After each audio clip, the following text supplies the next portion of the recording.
The daily gambling game show that takes betting seriously, but not much else. Get our favorite plays on the totals, sides, props, exotics, and futures to jump on now. So let's get it started with Jason and Ben. Let's get it started with Jason and Ben. Let's get it started with Jason and Ben. Subjects from Kelly Consobata Consofelino. Let's get it started with Jason and Ben. Let's get it started with Jason and Ben. Hey. Happy Tuesday. Thank you for tuning in to WannaBet as always. Little different this week. We've got our buddy Eric Casilius, our friend from our Super Discord, here with us on a Tuesday instead of a Monday, but that's okay. We're going to cash anyway. And yeah, we're back at our normal time, and we're back after another night in which we fared, frankly, pretty well. The Nerfy parlay streak lives. Last night, Ben and I both cashed. Ben, could you let everybody see the updated numbers before we get to today's bets and break it all down? So yeah, last night, not my best night. The Reds money line was a tough loss there. They scored 8. That should have been enough against the Nats. Thought the Phillies would be up 2-0 after 5. Turned out it was 2-1. So we ended up hitting the money line for the game on the Discord, but lost that first 5. Beltway Ben got squeezed a little bit as well. But there you go. Those records at the bottom there, people. We're 2 months into this show. And if you followed our bets every day and, frankly, just bet with us in this team and community we're starting to build, that's where you would be. Yeah, up over 30, basically almost 40 units combined. And that's with a lot of futures still left to cash. And we won't hit them all, but I guarantee you we hit some. And the Nerfy parlay, hey, it's got to be 4th and long or short today as we keep the Nerfy parlay ride going. If you are new to the show, first, second, and third down, we make our favorite wagers. Of all the plays we're making, these are the 3 we like the most in this very moment, 1 through 3. Third down's the money down in the NFL. Third down is our money down. 4th and long or short, a lot of times we look at bets that won't pay off for a long time, like futures, or long shot bets where the long comes from that. But we got to keep trying our luck at these Nerfy parlays because so far our process is reaping major rewards. And in overtime, Trender Ben, Tennessee Titans win totals. What has that done for them lately? That 5.5. Do we want to ride some of the prevailing trends or fade that? EK, welcome back, my friend. You have the honors of the first bet of the day. It is always great to see your smiling face. It's always great to be on with you guys, and I'll go right to the Yankees, and I'm going to go first 5, getting the half run against Toronto at a very nice price. Look, they got a kid throwing today who throws 100 miles an hour and has looked excellent. Yeah. And it's one of those nobody knows yet. And I love finding young pitchers and jumping on them when they only need to get 12 or 15 outs before the world has sort of figured out that these guys are going to stay in the rotation. And I'm going up against Max Scherzer today, who at times has looked like maybe we're starting to slide down that back 9. And the Yankees are getting their second look at him recently. And I love the fact that the hard hit ball rate and the projected runs against Scherzer did not show up in the box score. So people just go, well, what did he do last time out? And they don't actually know why. All right. If you look at the why, my entire philosophy in sports wagering is find out when what and why don't match up. People just look at what happened. I want to know why it happened. The only reason the line looked reputable is he got lucky. Yeah. I'm going to get Aaron Judge up 3 times in 5 innings because you know when you play first 5, you get that meat of the order coming in. So I really like the Yankees. If it's a tie, I win. Getting the half run. Plus, the Yankees kicked one away yesterday. Should have had the win. Wasted a Rodon start. And I'm just mad as a hornet's nest and should come out and get the equalizer today. So I really like the first 5 Yankees plus a half run. This series is a lot bigger for the Yankees than the Blue Jays. That's just the facts of it. And if Boone and company don't approach it as such, that they could find themselves down, 6-some games to Toronto by the weekend. No bueno. Beltway Ben, first down, my friend. Yeah, I'm going to go with another parlay here, just small plus money one. And it involves one of the teams we took yesterday in the Rays. So Shane Baz gives up. I mean, it was pathetic. It was really pathetic performance. And you got Baldwin hitting a home run. It was a unicorn home run. But you have to expect those with that ballpark. Matthew Boyd, though, at home for the Cubs, 8-0 with a 2.21 ERA. Cubs lost ugly last night. They were up 4. And they faced Rich Hill today, who, I mean, he's pitching in front of teams every year about 2 weeks ago and signs and could just do just enough for that team. But I don't think that he's going to have a lot of success against this Cubs team in their ballpark. And you don't lose 2 games in a row to the White Sox. I just talked about the first loss. Rasmussen, they shut him down a little bit, right? 2 to 3 innings. They were allowing him to go. But he did say he expects to go a little deeper tonight. He said probably 4 to 5 is what I would expect, judged off of what he said. The Rays always play things smart. They're trying to keep him healthy for the playoff push they're going to make later in the season because we know how many injuries he's dealt with that right arm. But Davis Martin gets the ball for the White Sox, 1-5, 4.62 ERA on the road. This is not a good ballpark for any pitcher, but Rasmussen has been fine there, and he's pitched there a bunch this season. Davis Martin's about to learn, what it's like in the big leagues pitching in that minor league ballpark. So I do like the Cubs and the Rays to bounce back today at plus money. Excellent. I like that play, Beltway Ben. First down for me. I'm going right back to this Reds-Nats series. Look, I lost yesterday. Like the Reds on the money line. Even when they were down 7-0, it was still a ball game, and in a blink of an eye, it was 8.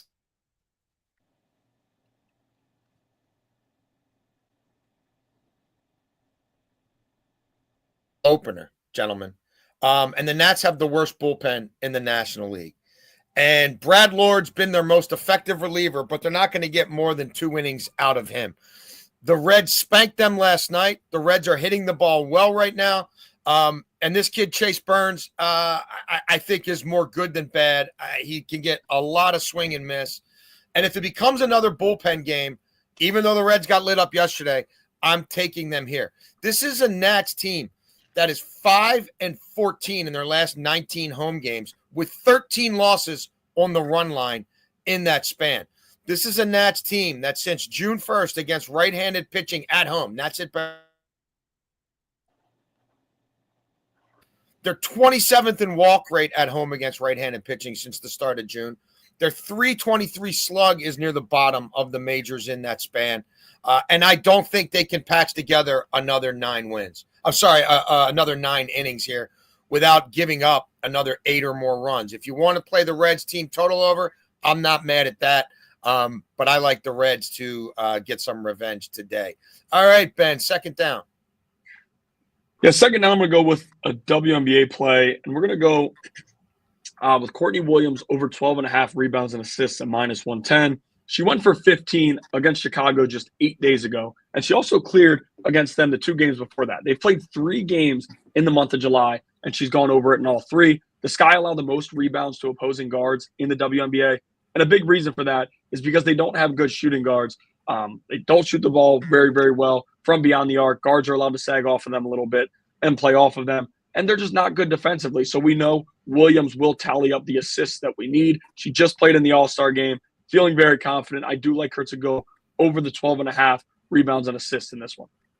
Sweet. Second down for me, the summer of soccer continues. In the Super Discord, we were on FC Malmo in the previous leg of their Champions League qualifiers. They won that 2-leg set on aggregate by 6-2. 3-1 wins in both matches. That it means a 3-1 win on the road. They're at Riga in Latvia today. Both these teams are in form, but Malmo is just the classier side.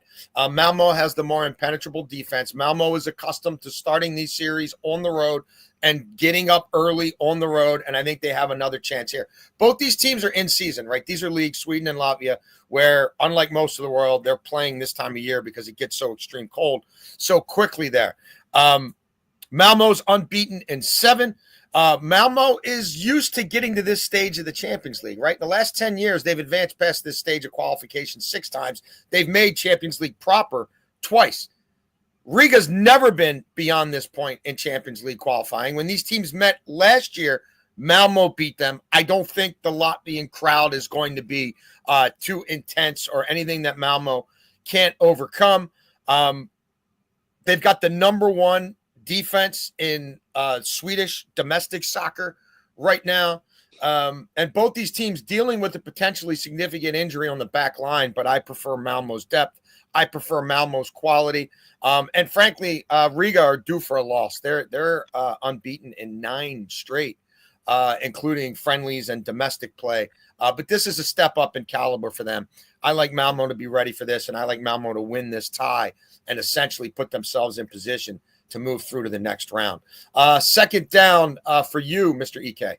First of all, I tip of the cap to number 1 defense in the Swedish domestic league. I mean, that is the guy who is studying this worldwide. God bless you for that. Thank you. I can't watch Swedish domestic league. I just do whatever you tell me when it comes to soccer, and my bank account has grown as a result. Ben, you and I are thinking similarly with these 2-team heavy favorite parlays. I had 2 parlays up in the Discord yesterday. We hit both of them. Now, I'm not telling you they're plus 800, right, but they're slight plus money, and you can find an edge if you pick them the right way. I'm going to take Tampa Bay over the White Sox as well as the first leg of my parlay. Huge pitching edge for Tampa. You pointed out Drew Rasmussen. He has been rested lately, and they feel like, all right, we're gonna let him roll out a little bit more today. Meanwhile, Chicago, Davis Martin, I love a 2 last name guy. Don't get me wrong. Love a 2 last name guy. But in this case, I'm going to play against him.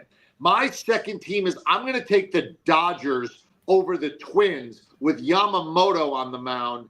And look, I watched a lot of that game yesterday because the Dodgers were part of my parlay yesterday, and they're up 5-1 in the 9th and cruising. And next thing I know, it's 5-2. The bases are loaded. And Carlos Correa hits a ball that would have been out, but the center fielder jumps over the fence to catch it and end the game. But what you saw is that unless the Dodger bullpen, and they put some guys out there that you're not going to see much because they tried to get away with it. Yeah. Dave Roberts tried to get away with steal 6 outs because he was up so big. Minnesota really can't score in this series, especially off good pitching, and the Dodgers are starting to figure it out. So give me Tampa Bay and the Dodgers, 2-team parlay at plus money in great spots for me. Excellent. Third down for me, I will be in MLB. It's a game we have not talked about yet. Give me the Houston Astros first 5 money line. Look, Framber Valdez has been Framber Valdez, right? One of the best lefties in baseball that nobody talks about. 125 strikeouts already, a 2.09 ERA in his last 7. The Houston Astros, when he starts, have 14 wins to 5 losses. Eduardo Rodriguez on the mound for Arizona. He's having a horrible July. He has a 6.32 ERA at home for the season, allowed 8 home runs in just 37 innings pitched at home. The league batting .303 against him at home. And you're looking at an Arizona lineup that against lefties at home, just a 629 OPS since June 1st. Look, you can look at league-wide numbers, and I do, but I also like to drill down on what's happening the last 4 to 6 weeks. That's why a lot of times, you're going to hear me mention a date. So 629 OPS against lefties at home since June 1st. That's bottom 7 in Major League Baseball. And just a 267 on base for the D-backs at home against lefties since June 1st. If you let Framber pitch without ducks on the pond, he's going to slice you up. I mentioned Houston 14-5 on the season when Framber starts. The Snakes are 6-10 on the season when Eduardo starts. If you want to play it for the whole game, you can. The Astros bullpen at times gives me the heebie-jeebies. I like the pitching mismatch here. So that's what I leaned into on the first 5. EK, third down. All right. I switched this late because I saw it just get posted, and I had to double check to make sure this wasn't a misprint. This is the best, and I don't say that often, this is the best college football bet so far this year. Clemson to make the playoff at -165. I screenshotted it and sent it to you guys so everybody knows, and I put it up in the Discord, how to go grab it. All right? Here's the thing with Clemson. They're going to be favored by more than a field goal in all 12 games. All 12 games. They're the best team in the ACC. The second best team is SMU, who's got to come into Death Valley. The third best team is Miami, who's not on the schedule. And everybody else is fair to Midland on their schedule and in their conference. They're going to probably have to lose 2, maybe 3 times to not make the playoffs.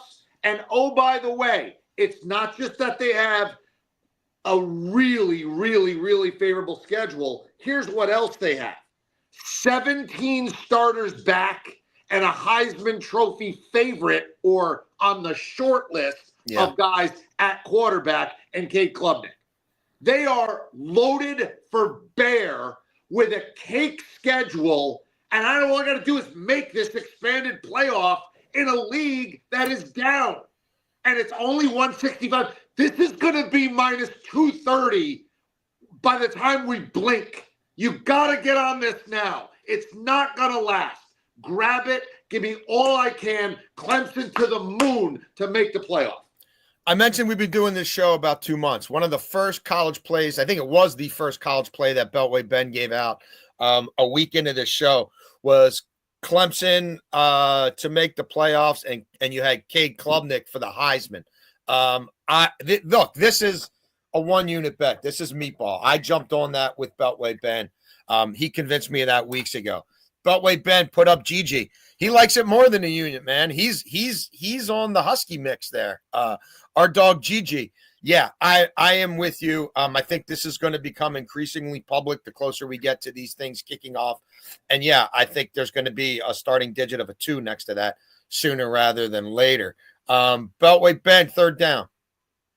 Yeah, couldn't agree more. And also, as much as I dislike Dabo Swinney, college football is better when Clemson. College football is better when Clemson is good. So I do think they get back. And they got to the playoff last year. But I'm going to stick with college football here. I'm going to go with Kansas State -3 week 0. I wanted to get it now because it's 3.5 some places, but I got it at 3, and it's going to go up. I'm going to be playing their money line at -170 now, but just for a little bit less juice at -105, I'm going to go with them -3. They have another guy and a quarterback who could win the Heisman, and Avery Johnson, right? He runs the ball well, throws the ball well, and they've got him started early. And now he's heading in to another year. We're going to see a lot of growth and maturity. Dylan Edwards is now the lead back. He's going to have a great year. And we saw how he finished last season in the bowl against Rutgers, where he finished with 196 yards and 2 touchdowns on 18 carries, by far the most for the season. Iowa State loses their 2 top offensive players in general, with Higgins and Knoll both going to the Texans. I think this team is going to be down a little bit in Iowa State. And Kansas State, we know their defense is going to come ready to play, as they always do. They have one of the best fronts in the country. 7-1 last season. They started the year, and then they finished 1-3. And the offense was the big issue there. And there were some growing pains from Avery Johnson and the offensive line, who they're putting it together. I'm confident they'll be fine. This game will not be in Iowa State like the other one was. We're going to be in Ireland. So I do think Kansas State comes out, makes a statement early in the year, just like they did last season, and they're going to actually finish the year better than they did. But to start week 0, we are going with Kansas State -3. Sweet. Love it. Covered a lot of ground there, guys. Brings us to 4th and long, which, again, is usually a long shot bet or a long-term bet like a future. But we've also recently changed it to 4th and long or really short, right? We want to give you quick hitters that you can cash on early in these games, short attention span theater. And since we started doing it, all we've done is cash Nerfy parlays anywhere from around +150 all the way up to +669. Yeah, that happened. Let's get it started today with Nerfy parlays here in 4th and long or very short. EK, you have the honors first. Yeah, you know I love a good Nerfy. And what I'm looking for when I play Nerfies, which is for people who sometimes I assume everyone knows, no run in the first inning, right? And so what I look for, and I'm dying to see, is when they're going to play at a time where the pitcher is in sunlight or shadow and the batter is in the opposite. That is impossible to hit. That is such an advantage for us. And really, the public isn't looking at that. And that's where being on this show, we can give regular people an edge. Because I have no life. This is what I study all day. You go live your life, and I'll be the one that's breaking down sun versus shadows in the Pacific Northwest for you. Okay? Ride the lightning. That's exactly. Oh, look at you. So I'm going to go with my parlay is going to be Milwaukee and Seattle. We're talking about a 6:30 local start time up there with Jacob Mizorowski throwing 100 miles an hour at you when you're not going to be able to see the ball till it comes out of the sunlight into the shot. Where you're going to be like, oh, geez, that is going to be brutal for hitters. And the other one is going to be Detroit and Pittsburgh. You know, my core philosophy is you play Sunday night baseball on the road late, and then you have to travel to a different city on Monday. I hammer you. And I was all over Pittsburgh 19 different ways yesterday in the Discord, including a parlay. And then on Tuesday, you usually bounce back and go, all right, enough. But you sometimes start slow. So we'll go Detroit, Pittsburgh, because Pittsburgh can't hit. No real big boppers in that Detroit lineup. Two good pitchers, Casey Mize and Mitch Keller, and what I have in the Pacific Northwest. And it's plus 178, which is a really nice price in my favor. I'm on that Tigers Pirates game as well. Beltway Ben, you and I were both on Seattle and Milwaukee as part of our Nerfies that hit, our Nerfy parlays that hit yesterday. Where are you taking us today? Yeah, I'm going to go a little bit away from the Nerfies. I'm going actually with just the first 3 innings of 3 different games here. And first is the Cubs on the money line. And quite honestly, the Nerfy would be great here. Just because I think this Cubs lineup is going to get to Hill in the first 3 innings. Yeah. I mean, there's no way I don't see them going scoreless. And then you have Matthew Boyd on the mound, who, as I touched on, has been close to Cy Young at home this year. They really figured out what they have in him. I would also like the Nerfies in the other 2 games because we do have the plus half a run. And it's a little juice, so I parlayed them together to get us to plus 145. Rangers first 3 plus a half a run. Jacob deGrom's on the mound. Pretty confident that he might go, scoreless for the first 3 for the A's. And then the Dodgers, EK touched on the Dodgers earlier. You have Yamamoto at home. And Simeon Woods Richardson. Since figuring things out at AAA, he's been great. Yep. This does feel like a spot where the lights are going to be kind of bright, and all of a sudden he's going to unravel early. So if there was a spot for him to unravel, it would be here. But again, if we're 0-0 through 3 in those second 2 games, we still cash this parlay as long as the Cubs are tied because we will get a push there. So Cubs first 3 money line. If it's a tie there, we get a push. And then the other 2 are plus a half a run. Love it. Love it. Love it. Love it. I am going back to the Nerfy parlay. The first half, I'm not going to belabor the point here. Detroit and Pittsburgh, EK hit on it. You look at Mitch Keller, his last 10 outings, he's allowed a first inning run in 1 of them. The league's batting .220 off him in the first inning for the season. He's comfortable in that ballpark. Detroit, Casey Mize, 1.13 ERA in the first inning for the season. Mize starts usually really hot. Then he tends to tail off a little bit as the game goes on. Detroit's lineup, since Carpenter got hurt, is in a funk, and the Pirates don't score on anybody. And then look, this Pirates-Marlins one is a little riskier here because if you drill down on Kolek, who's starting for the Padres, you're going to see some ugly first inning runs, ugly first inning numbers. However, in his last 9 starts, he's allowed a first inning run just 1 time. Now, the last time he faced the Marlins, he allowed 6 runs in the first inning. So if you don't think that's been a major talking point, if you don't think he's going to be ready to face the top part of that Marlins, he hasn't got a hit in the first inning since those guys got him for 6, about 6 weeks ago.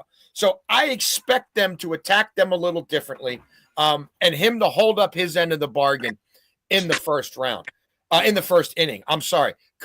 Cabrera on the mound for Miami. He's allowed 1 run in the first inning in his last 9 starts at home.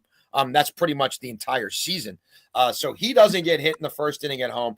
And the Padres are slow starters, and the Padres aren't really scoring anyway. Since June 1st, the Padres are 29th in runs scored in the first inning versus right-handed pitching on the road. That's why we're getting the number a little bit higher than some of these other ones, because this San Diego-Miami is not heavily juiced to the under. But I still like the Nerfy in that first inning there. So we'll try to keep that going there. Overtime. Guys, we have to look at the NFL on a daily basis now because it's right around the corner. We are going to play a little game called Trend or Bend. If you're riding the trend and you're with I don't know if this I keep blanking out on the names there. She was on like TJ Hooker or whatever, right? I wasn't she married to the middle was married to Nikki Sixx for a while, I think, or Heather Locklear. Heather Locklear. Was it Nikki Sixx or was it I'm really Sure. losing my mind. I got to You know start what it- taking look, Prevagen or some, something. Some dude with gigantic hair who trashed a hotel room Motley Crue. somewhere It was either in the late 80s. Yeah, it was either Tommy Lee or Nikki Sixx, the No, drummer. Tommy or Lee's the bass. Pamela Anderson. Yeah. Okay. Anywho, so these are the trend. If you're riding this trend, then you're riding with the leg warmers. If you're not riding the trend, then you're on the Benz, Radiohead, all-time great album. And today's trend is Tennessee Titans win total. So it's at 5.5. Tennessee has gone under its win total 3 straight years. They were over 4 years prior to that when we had Pete Vrabel. Teams starting a rookie quarterback who was drafted first overall have gone under 4 straight times. So, EK, I know you like Cam Ward.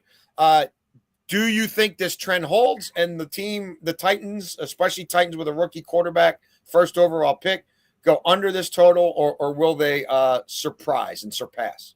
I'm going to be an actuary here, which is, you know, they can tell you like that 4 people who drive Honda Accords that are green are going to get in accidents today. They just can't tell you who they are. They just know it's going to happen. I'm sort of that way with Tennessee. I don't know who they're going to beat, but I like them over this number. So I guess I'm bending because I'm going to go and I'm going to buck the trend and go against it. The schedule is incredibly manageable. And I think this division is actually up for grabs. Yeah, I agree. You're going to have Indy at home. What am I getting? Daniel Jones? All right, fine. New England at home. Seattle coming cross country at home. Jacksonville at home. New Orleans, who I think could be the worst team in the league, at home. That's 5 winnable games right there. And that's just at home. I mean, you got 17 of these bad boys. I think Tennessee is live at 5.5 to go over, and just 15 or 20 seconds on Cam Ward. I have played him as Offensive Rookie of the Year at plus 360. The MVP is a quarterback award. It's such a quarterback award, they had to create a second award, Offensive Player of the Year, to give it to a non-quarterback, because we know the MVP is going to be a quarterback every year. The Offensive Rookie of the Year award is a quarterback award. 5 of the last 6, 8 of the last 10 first-round quarterbacks. And this year, the inventory is way smaller than it usually is. I mean, we had 6 last year. I mean, it had 6 really good players. This year, the people showing up for this audition are Cam Ward and Jackson Dart, who's not going to start the year. And Cam Ward is in a really good spot with a really easy schedule, and Will Levis is out for the year, so there's not even really anybody behind him. They're going to stick with him. I love it. It's plus 360. Grab it now. Sorry. Beltway Ben, you playing this bad boy here? It's a slight Ben. Again, one of the best albums that I guess I've never heard still to this day. But you never will, but you should. No, never. No, but like looking through it, it was something that when I hear the number and think of the team, I'm like, I'll probably play the under. And then you look through their schedule, and because they were bad last year, they get that easy schedule. You get Cleveland. And even on the road, Cleveland doesn't scare you. You get Las Vegas. On the road, they don't really scare you. New England, everybody and their mothers bought into them, but I got to see it to believe it. And that's going to be, the Vrabel returning back to Tennessee game. So that'll be interesting. And we know how some of those reunions work. And then you look at their division. EK touched on it. I'm not buying this division at all. The Colts, the Jags, they have to prove something this year.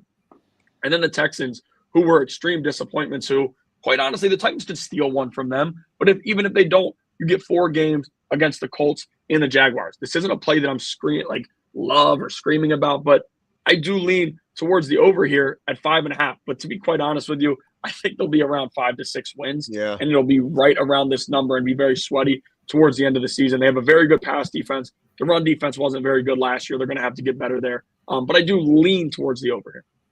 This is a no play for me. It's a nothing burger for me. I'm punting on it, Adam Gase. When I'm playing NFL futures, I'm looking at tried and truisms about, I know this coach, I know what he believes in, I know this quarterback. There's enough for me known commodities out there that are priced at a way that it's gotten into my pocketbook already, that this is just too much potential variance.